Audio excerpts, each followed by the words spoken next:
Welcome back na naman dito sa aking channel. Panibagong video na naman tayo ngayon. May ibabahagi na naman ako sa inyo ngayon na ritual. Ito'y simpleng gabay at simpleng pamamaraan.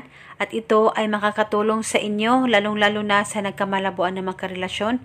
At kung bago sa channel ko, ay huwag niyo pong kalimutang mag-subscribe at pindutin ang notification bell para palagi kayong updated sa mga bago kong videos.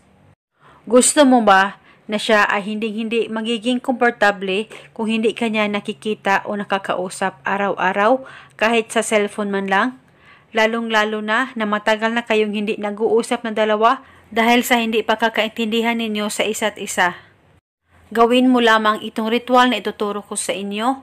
Dapat palaging buo ang tiwala niyo at 100% kayong naniniwala sa mga ganitong pamamaraan.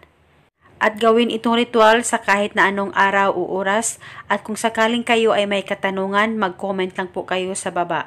Ang gagawin mo lamang ay kumuha ka lamang ng dahon ng laurel at sulatan mo ito ng kanyang pangalan at apelido ng isang beses, at sa likod naman ay isulat mo rin ang kanyang pangalan at apelido. Dapat po sulatan nyo ang dahon ng laurel sa harap at sa likod nito.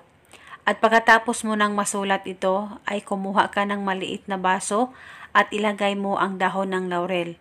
At pagkatapos ay isunod mong ilagay ang isang kutsarang asin. At hawakan mo ang baso, mag-focus ka at mag-concentrate at ilapit ito sa baba mo at ibulong mo lamang ito.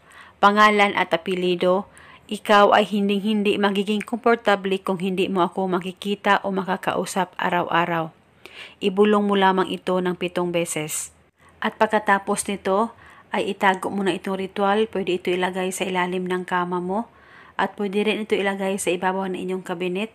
At kung saan safe na walang makakakita at makakaalam. At itago ito hanggang kailan mo gusto. At pwede mo ito bulungan araw-araw kung gusto nyo po. At ito muna sa ngayon. Maraming salamat po sa panunood. May God bless us all.